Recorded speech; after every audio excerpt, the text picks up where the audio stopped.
तो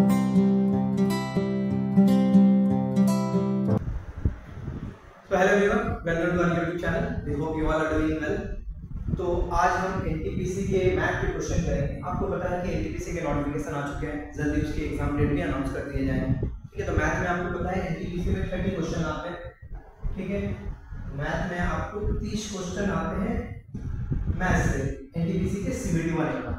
ओके, तो मैंने क्या किया, इस सेशन में हम लोग क्या करेंगे कि जो कुछ मोस्ट इंपोर्टेंट क्वेश्चन, ज्यादातर जो आसान क्वेश्चन होते हैं उनको हम छोड़ देंगे। ठीक है, तो आसान क्वेश्चन तो आप बना ही लोगे, तो जो कुछ अच्छे लेवल के क्वेश्चन, जो कुछ ट्रिकी क्वेश्चन है, हम क्या करेंगे, कुछ क्वेश्चन को इस सेशन में हम डिस्कस करेंगे। ओके, ये सेशन बहुत ही इंपॉर्टेंट रहने वाला है, इसको आप लोग आराम से अच्छे से सीखेंगे। ठीक है, चलिए आते हैं क्वेश्चन नंबर 1 के लिए। Question number 1, A sum of money double itself in 12 years। कुछ पैसे हैं, कुछ रुपए जो है 2 साल में क्या होते हैं, सॉरी 12 साल में क्या होते हैं, डबल हो जाते हैं। तो हमसे क्या पूछा, in how many years will it become 4 times, कितने सालों में 4 गुना हो जाएंगे। ठीक है, तो देखिए इसको कैसे बनाना। मैं मान लेता हूं मेरे पास 1 रुपया है, मेरे पास 1 रुपया है, ये 1 रुपया क्या होगा, डबल हो जाएगा 12 साल में। ठीक है, 1 रुपया क्या होगा, 12 साल में डबल होगा। 1 का डबल कितना होगा, 2 होगा। 1 का डबल होगा, तो तुम्हें यहाँ पे आपको दिख रहा है कि 1 रुपये जो है मेरे डबल हो गए 12 साल। अब क्या बोले, कितने सालों में 4 गुना हो जाएंगे। 12 सालों में डबल होंगे, तो फिर से क्या होगा, फिर नेक्स्ट 12 साल में, फिर से नेक्स्ट 12 साल में इसका डबल हो जाएगा, यानी 4 गुना हो गए। हमसे ये पूछ रहा है कि 4 गुना होने में कितना समय लगा उसको। तो देखिए 4 गुना में कितना समय लगेगा, 12 प्लस 12 यानी आप बोलोगे 24 साल लगेंगे। 24 साल लगेंगे इसको 4 गुना। या इसका एक और तरीका होता है, वो तरीका आप लोग देखिए। ठीक है, डबल हो, इसका मतलब 1 रुपये जो था मेरा क्या हो गया, 2 हो गया। तो मैं इसको ऐसे बोल सकता हूँ कि 2 का पावर 1 हो रहा है मेरा कितने सालों में, 12 सालों में। अरे पैसे मेरे क्या हो गए, डबल हो गया, यानी 1 रुपया था तो 2 रुपये हो गया। 2 का मतलब मैं 2 का पावर 1 लिख सकता हूँ, तो 2 का पावर 1 हो कितने, 12 सालों में। मुझसे पूछा है कि कितना साल में 4 गुना हो, तो 4 गुना को या 4 टाइम्स को मैं 2 का पावर 2 लिख सकता हूँ। ठीक है, इसका मतलब क्या है, 2 का पावर 1 हो रहा है 12 सालों में, तो 2 का पावर 2 कितना साल में होगा। तो यहाँ पर मुझे 2 चाहिए, तो देखो कैसे करें। यहाँ पर अगर मुझे 2 चाहिए तो एक पहले से, तो इसको मैं 2 से मल्टीप्लाई कर सकता हूँ, पावर 2 हो जाएगा। इधर भी काम करो, 12 को 2 से मल्टीप्लाई करो, तो कितना होगा, 24 साल। इस मेथड से आप कुछ भी बना सकते हैं। ठीक है, क्वेश्चन में आपको ये भी अगर दे सकते हैं, मान लीजिए क्वेश्चन में दे दिए कितने साल में कितना होगा, 32 टाइम्स हो जाएगा। तो 32 का मतलब आपको पता होना चाहिए क्या होता है, 2 का पावर 5 होता है, तो डबल हो रहा है। बोल सकता हूँ 2 का पावर 1 हो रहा है कितने, 12 सालों में। तो मुझसे क्या पूछा, कितने सालों में 32 गुना होगा, यानी 32 का मतलब क्या होगा, 2 का पावर 5 होगा। तो 2 का पावर 5, इधर मुझे 5 चाहिए, इधर दिख रहा है मुझे 1, इधर 5 चाहिए, तो कुछ ना करो ना, अभी काम में इसको 5 से मल्टीप्लाई करो तो 5 आ गया। 2 का पावर 5, इधर भी 5 से करो, 12 5 60 साल में काम हो। तो बहुत ही आसान है। ठीक है, उम्मीद करता हूं ये आपको समझ में आया होगा। क्वेश्चन नंबर 2 देखते हैं। If 2 liters of water is evaporated from 5 liter solution containing 3% salt, क्या कह रहा है क्वेश्चन में कि 5 लीटर का मेरे पास एक सॉल्यूशन है, 5 लीटर का मेरे पास एक सॉल्यूशन है। ठीक है, 5 लीटर का एक सॉल्यूशन है, उस सॉल्यूशन में क्या है, वाटर है प्लस सॉल्ट है। वाटर और सॉल्ट का, पानी और नमक, एक मेरे पास सॉल्यूशन है। पानी में क्या कर रहा हूं मैं, नमक घोल दे रहा हूं। 5 लीटर पानी में मैंने नमक घोल दिया, तो नमक कितना है 5 लीटर पानी में, नमक की क्वांटिटी दी हुई है, सॉल्ट की क्वांटिटी 3% है। मतलब 5 लीटर सॉल्यूशन में मेरा 3% क्या हो रहा है, नमक हो रहा है।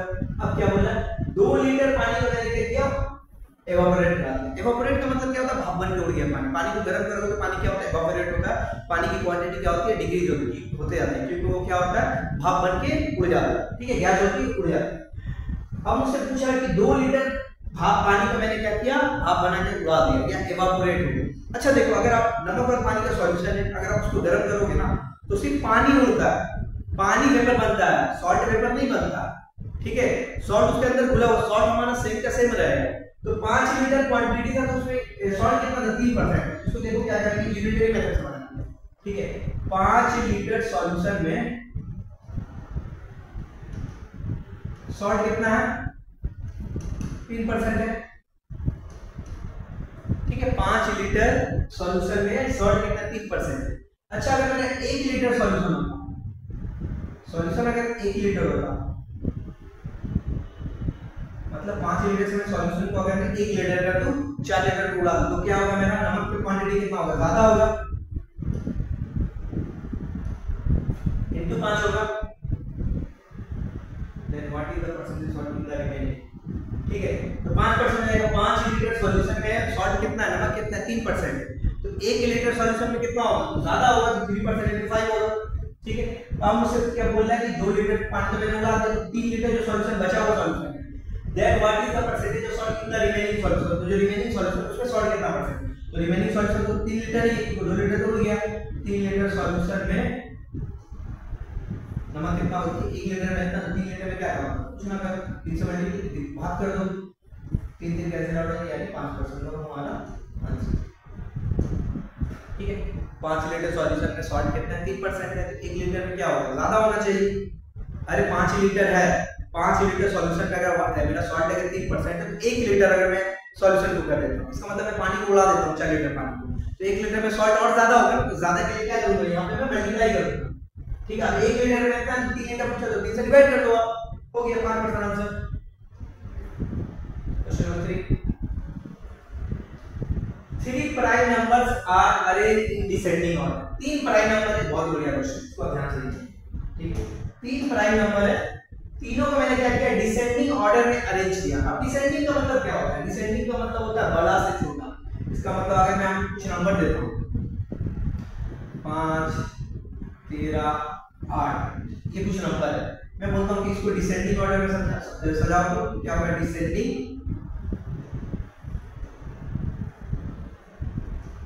ऑर्डर में सजाऊं तो क्या करूंगा, डिसेंडिंग मतलब बड़ा से छोटा, तो सबसे बड़ा उसको पहले लिखें, 15 फिर 13 फिर 8 फिर 5। अगर मुझे बोले क्वेश्चन कि असेंडिंग ऑर्डर में इसको अरेंज करो, तो असेंडिंग का मतलब क्या होगा, छोटा से बड़ा, मतलब पहले 5 है फिर 8 फिर 13 फिर 5, ठीक है। तो डिसेंडिंग का मतलब बड़ा से छोटा, असेंडिंग का मतलब छोटा से बड़ा, ठीक है। तो बोला कि 3 प्राइम नंबर है, ठीक है, 3 प्राइम नंबर है, तीनों को मैंने क्या किया, डिसेंडिंग ऑर्डर में अरेंज किया। उसके बाद क्या बोला, if the product of the first two, मतलब 3 प्राइम नंबर है, इनको तीनों को मैंने क्या किया, डिसेंडिंग ऑर्डर में अरेंज कर दिया, पहला है, ये दूसरा है, ये तीसरा है, ठीक है, अरेंज कर दिया। अब क्वेश्चन में क्या बोल रहा कि if the product of the first two, पहला दो जो नंबर है उनका प्रोडक्ट कितना है, 323 है। चलो मैं मान लेता हूं कि मेरा नंबर XYZ है, 1 2 3 लेने की जरूरत है, ठीक है, 1 2 3 लेने का मुझे जरूरत नहीं है। मैं क्या करता हूं, मेरा पहला प्राइम नंबर X, दूसरा प्राइम नंबर Y है, तीसरा प्राइम नंबर मेरा Z, ठीक है।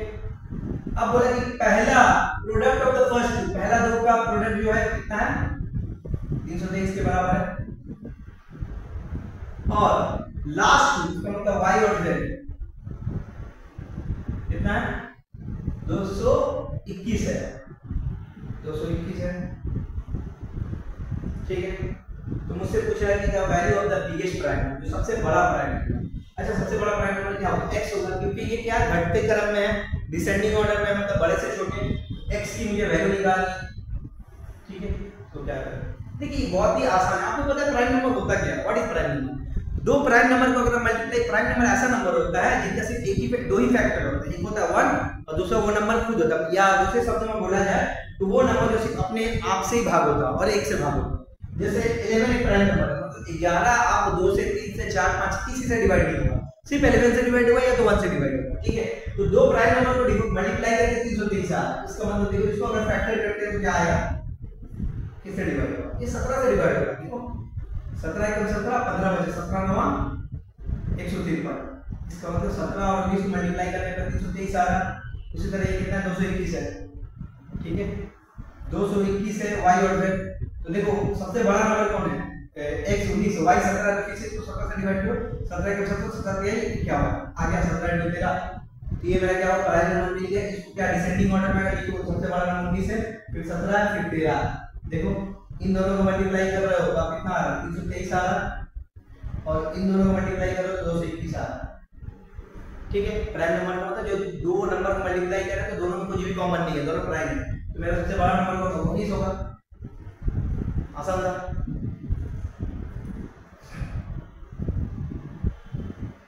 चलो नेक्स्ट क्वेश्चन नंबर 4, ये भी क्वेश्चन आया हुआ आपका, ये सभी के सभी क्वेश्चन जो है प्रीवियस ईयर क्वेश्चन, ठीक है, सब एग्जाम में आए हुए हैं। ये आपके लास्ट जो इस एनटीपीसी का जो लास्ट एग्जाम हुआ था, ठीक है, एनटीपीसी 2019 में फॉर्म निकला था उसका, जबकि इसका प्री यानी सीपीटी 1 जो हुआ था 2021 में हुआ था, ठीक है। 2021 में जो एग्जाम हुआ था उसके प्री के यानी सीपीटी 1 की कंप्यूटर बेस्ड टेस्ट 1 के पेपर है, ओके। तो देखते हैं इसको, चलो question number 4। If 3 to the power x into 3 to the power y equal to 9, 25 का पावर x into 5 का power y equal to 25, x और y की वैल्यू पूछी। देखो कैसे करें, ये इंडिसेस के क्वेश्चन, ठीक है। इंडिसेस में मैं आपको कुछ कांसेप्ट बता दे रहा हूं, क्या होता है कि अगर बेस सेम हो,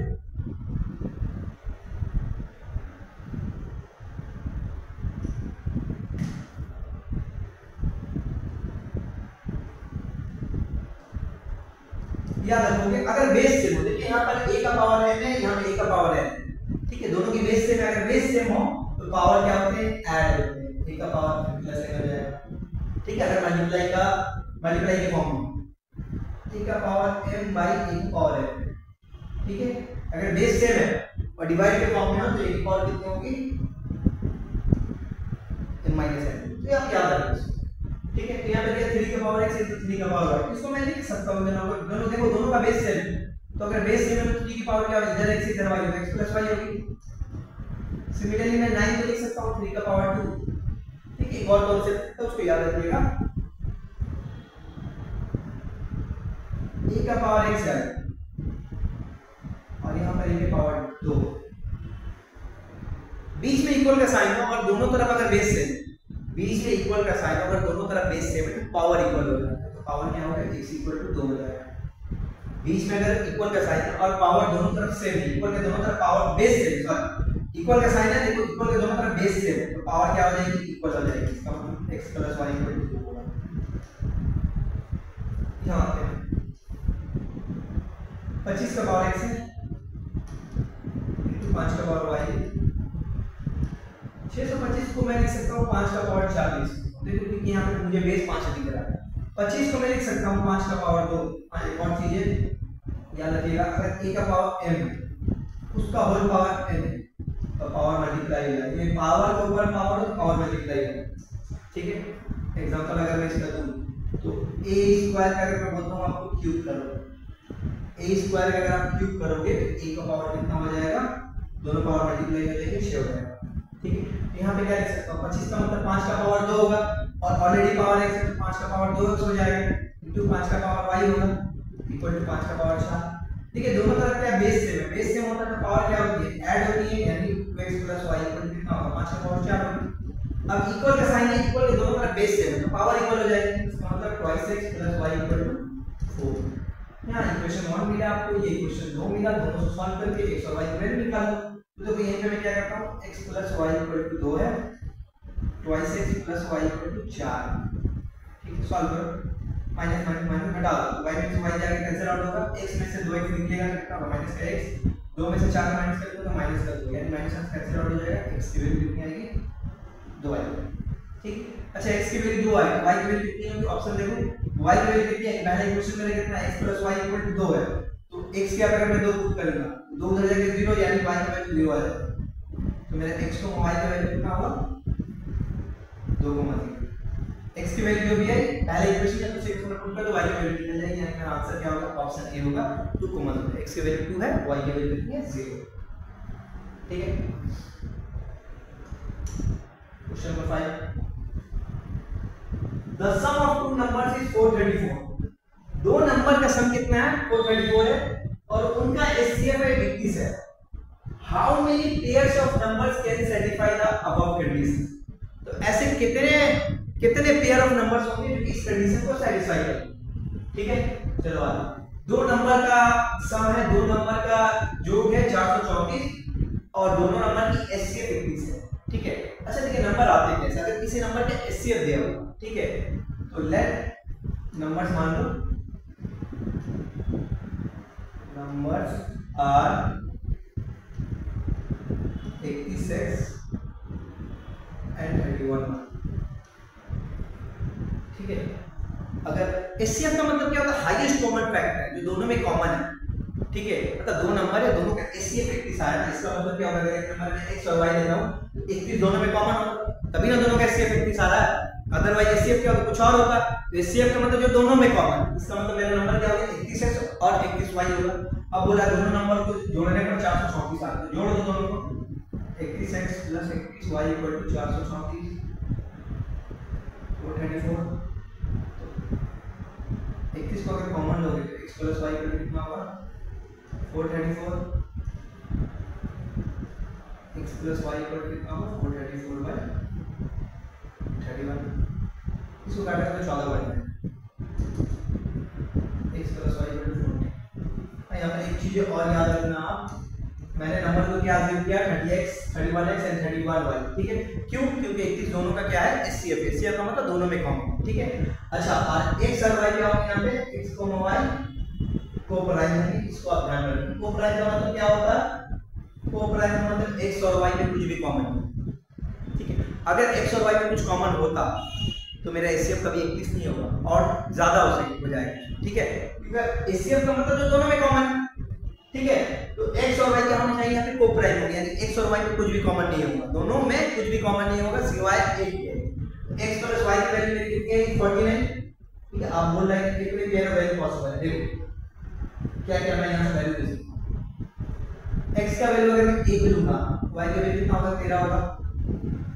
x की वैल्यू अगर मैं 2 लेता हूँ, y की वैल्यू कितनी होगी 12 होगी। x की वैल्यू मैं 3 लेता हूँ, y की वैल्यू कितनी हो जाएगी 11 होगी। x की वैल्यू 4 लेता हूँ, y की वैल्यू कितनी होगी 10 होगा। फिर यहाँ 5 लूंगा, कितना होगा 9 होगा। 6 लूंगा, कितना होगा 8 होगा। फिर 7 लूंगा, कितना होगा 7 होगा। फिर से अगर 8 लूंगा तो 6 हो जाएगा, फिर से वो रिपीट हो जाएगा, ठीक है। आपको फिर दोबारा नहीं लेना। देखो अगर मैं यहाँ पे 8 लेता हूँ तो फिर ये वैल्यू 6 हो जाएगी, जबकि मेरा 8 और 6 उल्टा मैं नहीं ले सकता, ठीक है। एक ही बार मुझे लेना है, ठीक है।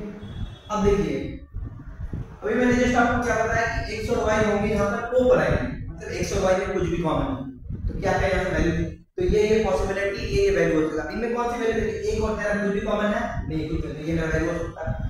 2 और 12 में देखोगे तो आप 2 कॉमन है, तो ये तो मेरा क्या होगा वैल्यू नहीं हो सकता। 3 11 कुछ भी कॉमन नहीं होगा। 4 और 10 नहीं होगी तो 2 कॉमन है। 5 और 2 हो जाएगा, 6 8 भी नहीं होगा, 7 7 भी नहीं, ठीक है। ठीक है, दोनों सेम है कॉमन है। अब तो यहाँ कितने वैल्यू पॉसिबल है 1 2 3, तो 3 वैल्यू पॉसिबल है, हमारा आंसर हो जाएगा 3, ठीक है। आसान क्वेश्चन है, ठीक है। बोला कि एचसीएफ 31 है और सम क्या है, दोनों नंबर के सम 434 है। इसका मतलब नंबर क्या होंगे 31x एंड 31y, x और y के होंगे को प्राइम है, तो दोनों को जोड़ोगे तो 434 आएगा। 21 से काट दोगे तो x + y = 14 आएगा, मतलब x और y दो नंबर है, दोनों को सम करने पर 14। हमको पता नहीं कौन कौन से नंबर है, तो अब ले लो, यहाँ पे कुछ पॉसिबिलिटी ले लो। एक होने पे क्या होगा y कितना होगा, x होने पे y कितना होगा। अब इनमें देखो कि कौन से दो नंबर जो को प्राइम है, x मान है y 13, ये दोनों को प्राइम कुछ भी कॉमन नहीं, ठीक है। 2 और 12 नहीं है क्योंकि कॉम्पोजिट है, दोनों में 2 कॉमन है, ठीक है। तो 3 वैल्यू से पॉसिबल है, हमारा आंसर 3 हो जाएगा, ठीक है। ये सभी ऐसे ही क्वेश्चन आपके आते हैं प्रीवियस ईयर, ठीक है। तो आपके लिए जो प्रीवियस ईयर है वो one of the most important हो जाता है। सबसे पहले आप सिलेबस को अपनी कंप्लीट करो, फिर जितना हो सके उतना प्रीवियस ईयर प्रैक्टिस करो, ठीक है। रेलवे के बहुत सारे 2019 के जो एग्जाम होते हैं उसमें आपके 139 शिफ्ट मिल जाएगा, उसी में 139 शिफ्ट में एग्जाम होता है, तो 140 को 30 से मल्टीप्लाई कर लो, आप सोच लो कितना क्वेश्चन आ रहा है, ठीक है। मोर देन आपके लगभग कितना होंगे 1200 4000 प्लस आपके क्वेश्चन है। तो प्रीवियस ईयर अगर आप लगा के चले जाओगे तो इजीली आप आराम से मैथ बना पाओगे मैक्सिमम क्वेश्चन, ठीक है। हाँ, तो अगर आप चाहते हो कि इस बार की जो एनटीपीसी इसमें आप चाहते हो कि एक से तो जैसे भी तैसे मुझे क्या करना निकालना ही निकालना, तो अगर आप अपनी तैयारी को अच्छे ढंग से करना चाहते हैं तो ये आईबीटी हमारा इंस्टीट्यूट है, आईबीटी बेहाला। यहाँ पर एनटीपीसी के लिए एक स्पेशल बैच यहाँ पर चल रहा है, तो आप उस बैच में एनरोल कर सकते हैं। इस बैचेस में क्या होंगे, आपको ऑब्वियसली हमारे ऐप का सपोर्ट आपको मिलेगा। ऐप में हम previous year question regular quizzes वगैरह डालते रहते हैं, तो वहां से आपको अच्छी खासी प्रैक्टिस हो जाएगी। साथ ही साथ वीकली मॉक टेस्ट होगा, स्मार्ट क्लासरूम होंगे और आपको रिकॉर्डेड वीडियोस भी प्रोवाइड किया जाएगा ताकि आपको जल्दी से जल्दी आप अपना सिलेबस को कंप्लीट कर सको। इसके अलावा ऑब्वियसली आपके एक्सपर्ट फैकल्टी भी होंगे, तो अगर आपको और ज्यादा जानकारी चाहिए और ज्यादा जानकारी क्या है, ये आप ये दिए गए नंबर है, इस पे आप कांटेक्ट कर सकते हैं, पता कर सकते हैं जो भी स्ट्रक्चर है फीस वगैरह का, ठीक है। इसके अलावा अभी मैं आपको बता दूं डिस्काउंट भी चल रहा है, ठीक है। तो जल्दी से जल्दी की अपॉर्चुनिटी को आप जाने मत दीजिए, इसको जल्द से जल्द आप क्रैक कीजिए ताकि आपकी तैयारी बहुत अच्छे तरीके से हो जाए सके और आप एग्जाम में एटलीस्ट एक सीट तो ले ही लो, question 6, a man covered a distance of 32 kilometre. एक आदमी जो है 32 किलोमीटर के डिस्टेंस को कवर करता है, ठीक है, 32 किलोमीटर के डिस्टेंस को कवर करता है, चलता है जो आफ्टर 1 hour 20 minutes। अब क्या बोला है कि 1 घंटे 20 मिनट के बाद he noticed that, उसने ऑब्जर्व किया, उसने ध्यान दिया कि the distance he covered is 5/7 of the remaining distance। तो उसने ध्यान दिया कितना डिस्टेंस कवर किया, बोले जितना भी रिमेनिंग डिस्टेंस बचा है ना उसका 5/7 से कवर किया। तो पूछ रहा है कि उसकी स्पीड क्या है। ये क्वेश्चन थोड़ा सा ट्रिकी क्वेश्चन है, ठीक है, आपको देखने में एक बार लगेगा कि ये है, लेकिन ये ऐसे क्वेश्चन बनेंगे, ठीक है। और आपका अगर आप सोचो कि 32 किलोमीटर डिस्टेंस ट्रैवल किया 1 घंटा 20 मिनट, 1 घंटा 20 मिनट तो सबसे पहले मैं आवर में कन्वर्ट करूंगा, 1 घंटा 20 मिनट, ठीक है, तो 20 मिनट को मैं 60 से डिवाइड करके आवर में कन्वर्ट कर रहा हूं, 1/3 होगा, ठीक है, तो 3 प्लस 1 यानी 4/3 आवर होगा। इसका मतलब ये नहीं है कि 32 किलोमीटर का डिस्टेंस को 4 घंटे में 4/3 घंटे में ट्रैवल कर रहा हूं, यहां से स्पीड कितनी हो जाएगी देखो, तो अगर आप उसको समझ रहे हो तो 32 हो गई, यानी distance by speed, distance by time to speed 4 × 3 4 × 32 और 3 24 ऑप्शन में है, ठीक है, लेकिन ये 24 आंसर नहीं है आपका, ठीक है, तो यही से ऑप्शन, ये डिक्टो एग्जाम का क्वेश्चन है, एग्जाम में ऐसे ही ऑप्शन दिए, ठीक है, तो एग्जामिनर ने आपके लिए ऑप्शन भी रेडी किया कि आप फंसो इसमें, आप इसको गलती करके आ सको, ठीक है। एग्जैक्ट क्वेश्चन है क्या मैं आपको बता दूं, देखो यहाँ एग्जैक्ट क्वेश्चन बोल क्या रहा है कि एक आदमी ना टोटल 32 किलोमीटर का डिस्टेंस ट्रैवल कर रहा है टोटल, और उसको बोला कि 1 घंटा 20 मिनट पहले वो चला, ओके। अब बोला कि उससे पूछ क्या है कि what is speed, is speed, तो मैं स्पीड को अज्यूम कर लूं, let speed equal to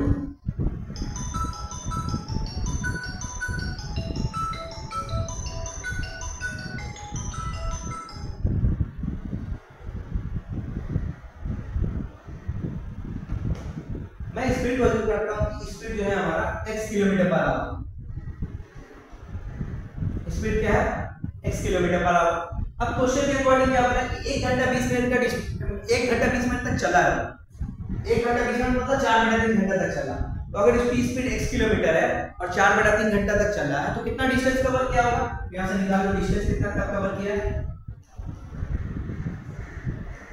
distance travelled, कितना डिस्टेंस ट्रैवल किया, तो distance equal to speed into time, speed x से इनटू टाइम कितना 4/3 है, तो 4x/3 किलोमीटर अभी चल चुका है, ठीक है, 4x/3 किलोमीटर चल चुका। अब क्या बोला, उसने ध्यान दिया कि वो रिमेनिंग डिस्टेंस का 5/7 ही चला है, रिमेनिंग डिस्टेंस, यहाँ पे रिमेनिंग डिस्टेंस होगा क्या, देखो टोटल डिस्टेंस कितना है, टोटल डिस्टेंस है 32 किलोमीटर, 32 किलोमीटर में 4x/3 चल चुका है, तो यहाँ पे रिमेनिंग डिस्टेंस कितना होगा,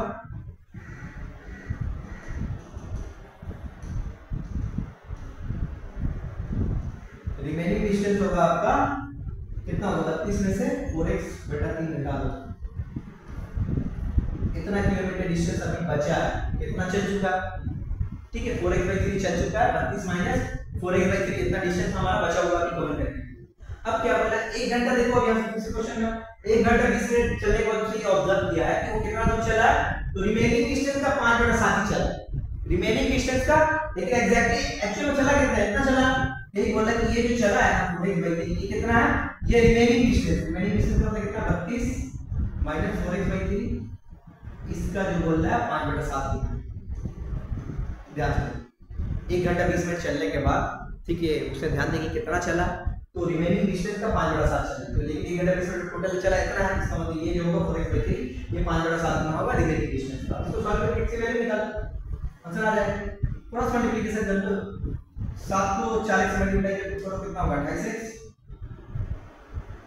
ठीक है, 3 को 5 से मल्टीप्लाई करो तो 15 × 32 माइनस 4x/3, ठीक है, करो 28x = 15 × 32 करो, 15 × 32 ऐसे ही है, उसको आपको डिवाइड कर दो, अब इसको मल्टीप्लाई करो माइनस का, ये मल्टीप्लाई 3 5 15 5 के 20x होगा, ठीक है, यहाँ 28x यहाँ 20x उधर जाएगा कितना होगा, तो माइनस के 20 पर प्लस x हो जाएगा, यानी 48x है, 48x इक्वल टू कितना होगा 15 × 32, ये तो x इक्वल टू कितना होगा 15 × 32 बटा 48, 16 3 48, 16 3 32 से काटोगे 3 से 15, यानी x की वैल्यू कितनी है 10 किलोमीटर प्रति घंटे, ठीक है, हमारा आंसर क्या होगा 10 होगा। तो ये क्वेश्चन थोड़ा सा ट्रिकी क्वेश्चन है, आसान क्वेश्चन नहीं है, एक बार में आप मेरा कर नहीं पाओगे, मैं गलती कर बैठा हूँ क्योंकि यहाँ पे रिमेनिंग पूछा था और यहाँ पे ये सही से क्वेश्चन मेंशन नहीं है कि 32 किलोमीटर ही जो डिस्टेंस है वो टोटल डिस्टेंस, मतलब टोटल ट्रैवल करना था 32, ठीक है।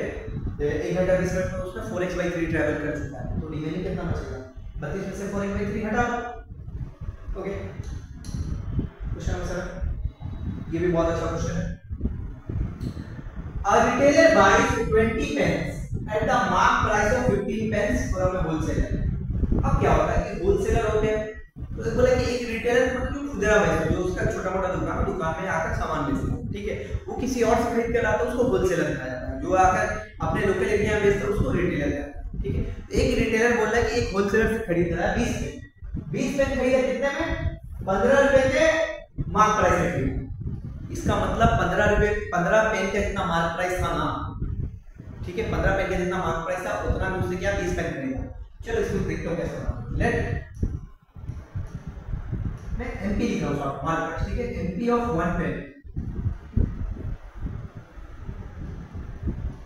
1 रुपया।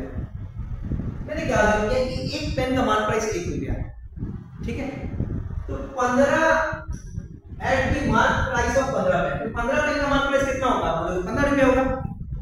एक पेन का मार्क प्राइस जब 1 रुपया है, 15 पेन का मार्क प्राइस कितना होगा 15 होगा। अब क्वेश्चन में देखिए जैसे ध्यान दीजिए क्या बोला, एक रिटेलर 20 पेन खरीदता है 15 पेन के मार्क प्राइस के बराबर, यानी 15 पेन का मार्क प्राइस जितना है उतना में ही क्या करता 20 पेन खरीदा, तो 15 पेन का मार्क प्राइस कितना होगा 15 रुपया होगा, इसका मतलब 15 रुपए में कितना पेन खरीद रहा है 20 पेन खरीद रहा है, ठीक है। तो लिख लो कि 20 पेन एंड 50 रुपीस 15 रुपए में, क्योंकि एक पेन का मार्क प्राइस 1 रुपया, तो 15 पेन का मार्क प्राइस 15 रुपया, ठीक है। तो 20 पेन खरीदता है 15 रुपया में। ओके, आगे आते हैं। If he sells these 20 pens giving a discount of 8%, अब क्या करता है वो 20 पेन खरीद के लाया 15 रुपये, ठीक है, फिर वो पेन को बेचेगा, उस पेन को बेच रहा है जब बोल रहा है तो बेच रहा है तो 1% का डिस्काउंट, 1% का डिस्काउंट देंगे, ठीक है। अच्छा, डिस्काउंट देने के बाद हम क्या करते हैं सेलिंग करते हैं, ठीक है। तो 1% का अगर मैं डिस्काउंट दे रहा हूँ, डिस्काउंट किस पे होता है मार्क प्राइस पे, 1% का अगर मैं डिस्काउंट दे रहा हूँ तो मैं कितने परसेंट पे बेचूंगा, तो 99% बेचूंगा, ठीक है। अब यहाँ पे ध्यान दीजिए तो एक पेन का मार्क प्राइस कितना है 1 रुपया, एक पेन का मार्क प्राइस 1 रुपया, ठीक है। यहाँ पे क्वेश्चन में क्या बोला, उसके पास कितने पेन है 20 पेन है, उसके पास 20 पेन है, यहाँ पे देखिए लिखो तो सेलिंग प्राइस ऑफ 20 पेन कितना होगा, ठीक है, 20 पेन 20 पेन को बेचेगा ना, ठीक है। तो आप क्या बोला कि 1% का डिस्काउंट दे रहे हैं, 1% का डिस्काउंट अगर देगा तो कितने परसेंटेज में बेचेगा 99% में बेचेगा, तो 20 पेन को कितने परसेंट में बेचेगा, एक पेन को बेचेगा 99%, तो 20 पेन को 99% बेचेगा, तो 20 का 99% निकालना, 0 काटो, 2 को 99 से मल्टीप्लाई करो कितना होगा 18 189 बटा 10 होगा, 10 है तो एक नंबर पे ऊपर में क्या करें 1 नंबर डेसिमल पुट कर दो, यानी 18.9 रुपए में बेच रहा है। अब इसको ध्यान से देखो, यहाँ पे 20 पेन को खरीदा था 15 रुपया में, 20 पेन को बेच रहा है 18.9 में, 18.9 सॉरी,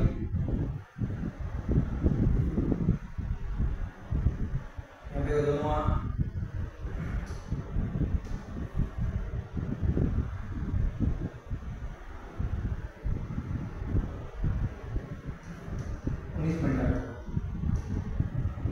20 पेन को खरीदा था 15 में, 20 पेन को बेच रहा है कितना में 19.8, क्या हुआ प्रॉफिट हुआ, कितना रुपए का प्रॉफिट हुआ, आप देखोगे तो बोलोगे 4.8 रुपए का प्रॉफिट,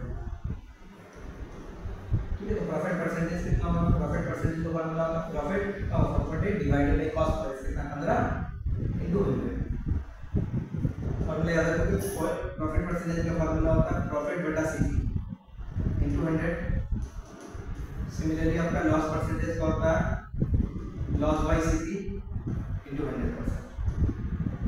इसको कैलकुलेट कर लो, डेसिमल हटा दो, 10 से मल्टीप्लाई करो, ठीक है। अब देखो 0 0 कटेगा, 5 से काटो 5 से 15, 5 से काटो 2 दफा जाएगा, 3 से काटो 16 दफा जाएगा, 16 दूनी 32%, मतलब 32% का उसको लाभ हुआ, चल 32% का प्रॉफिट हुआ, ठीक है, नेक्स्ट क्वेश्चन नंबर 8 पे आते हैं। Find the simple interest for an amount of rupees 2500 यानी 2500 रुपए at 8 and 1/4% per annum for the period from 1 March 2018 to 12 May 2018। अब यहाँ पे देखिए क्या दिया और बोला मुझे कॉस्ट ये सिंपल इंटरेस्ट निकालने के लिए मुझे क्या दिया होगा, प्रिंसिपल दिया होगा, रेट दिया होगा, लेकिन टाइम आपको निकालना पड़ेगा क्योंकि टाइम क्या बोल रहा है आपको 11 मार्च से लेकर 12 मई तक,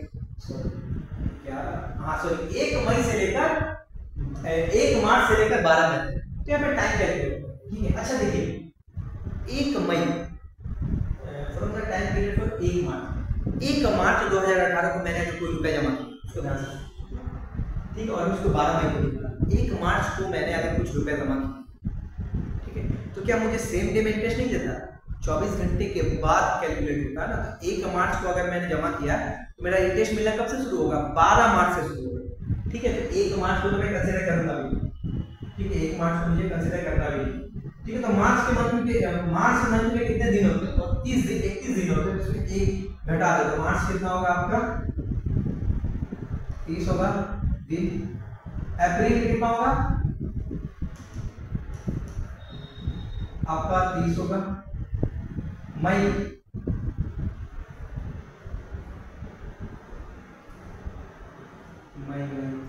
1 मार्च हो गया, नहीं सॉरी यहाँ पे बोला है कि पर ever for the period from, यहाँ पे सिंपल इंटरेस्ट कैलकुलेट करने के लिए बोल रहा है कि 1 मार्च से ही कैलकुलेट करने को बोल रहा है, ठीक है, 1 मार्च से ही वो कैलकुलेट करने को बोल रहा है। और क्वेश्चन बोलता है कि मैं जमा कर रहा है 1 मार्च, ठीक है, तब वहां पे नहीं देता, 1 मार्च से ही कैलकुलेट करने को बोल रहा है। तो मार्च के महीने में कितने दिन होंगे, 30 दिन होगा, और मई के मार्च अप्रैल मई 12 ऐड कर दो कितना होगा 73 दिन, ठीक है, यानी 73 डेज का आपको इंटरेस्ट निकालना, ठीक है। बैठा हुआ इंटरेस्ट का फॉर्मूला क्या होगा, सिंपल इंटरेस्ट का principal into rate into time divided by 100, ठीक है। प्रिंसिपल कितना आपका 2500, रेट कितना है 8 1/4 432 प्लस 1 33/4 इनटू 100 है, और टाइम कितना 73 डेज है, ठीक है। इस फार्मूला में जो सिंपल इंटरेस्ट का फार्मूला आता है ना, प्रिंसिपल रेट टाइम, वो उसमें क्या टाइम को हमेशा हम क्या करते हैं ईयर में डिनोट करते हैं। तो 73 डेज को अगर आपको ईयर में कन्वर्ट करना है तो 365 से मल्टीप्लाई कर दो, ठीक है। मंथ को ईयर में डिनोट क्या करने के लिए, कन्वर्ट करने के लिए 12 से डिवाइड करके 1 साल में 12 महीने में, यानी 1 साल में 365 दिन होते हैं।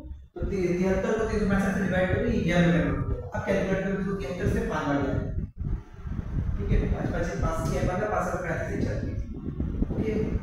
2 0 2 0 कैंसिल आउट हुआ, फिर 5 से इसको काटेंगे कितना होगा 5 5 25, ऊपर बचा 5 × 35 मल्टीप्लाई करो 5 से 15 5 से 15 16 165, नीचे में बचा कितना 4 से इसको डिवाइड करो कितना होगा 4 × 16 0 4 × 4 40 पॉइंट 4 × 16, ठीक है, 0 4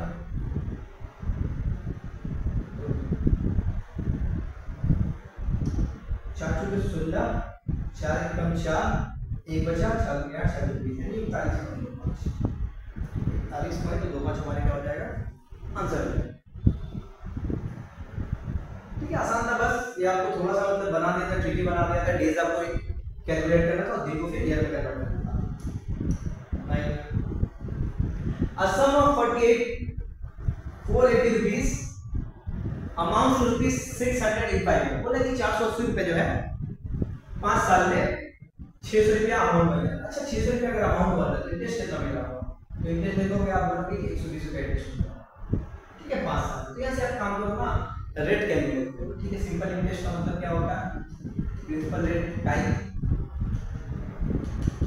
बाय 100, सिंपल इंटरेस्ट मिला आपने 120 रुपया, प्रिंसिपल कितना है आपका 480 रुपया, रेट नहीं पता है आर लिख के छोड़ दो, टाइम 5 है डिवाइडेड बाय 2, ठीक, 0 0 कट जाएगा, 12 का 12 12 48, ठीक है।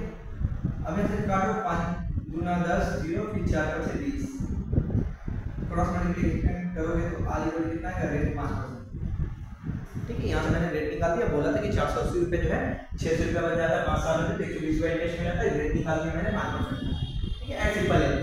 if the interest rate was 2% higher, अब क्या बोला कि अगर 2% इंटरेस्ट और ज्यादा होता, अभी मेरा इंटरेस्ट कितना मिला मुझे 5% मिला, बोला कि अगर 2% इंटरेस्ट और ज्यादा, इसका मतलब 7% इंटरेस्ट अगर होता, ठीक है, by how much would the interest amount increase, तो इंटरेस्ट मेरा कितना ज्यादा इंक्रीज हो जाता। इंटरेस्ट एक्चुअली क्वेश्चन को सॉल्व इतना करना ही नहीं था, मैंने भी बेवकूफी करा। देखो क्या बोला है, बोले कि इंटरेस्ट अगर अच्छा यहाँ पे रेट कुछ भी आता मुझे नहीं फर्क पड़ता, रेट 10 20 2 40 50 कुछ भी आता। अब अगर यहाँ पे बोल क्या है, अगर इंटरेस्ट मेरा 2% ज्यादा हो प्रीवियस है, यानी अगर ये 10 होता तो 12, अगर 40 होता तो 42 कुछ भी होता, तो बोले कि कितना में मुझे और ज्यादा इंटरेस्ट मिलेगा। ठीक है, तो इंटरेस्ट अगर मेरा 2% ज्यादा होगा, तो इसका मतलब कितना होगा, एक साल में मुझे 2% ज्यादा इंटरेस्ट मिलेगा, 2% ज्यादा इंटरेस्ट मिलेगा मुझे, तो टोटल 5 साल है ना, तो 5 साल में कितना परसेंट इंटरेस्ट मिलेगा, तो 5 साल में आप बोलोगे 10% इंटरेस्ट मिलता, 10% ज्यादा इंटरेस्ट मिलता, तो 10% निकालो, प्रिंसिपल 480 उसका 10% निकाल दो,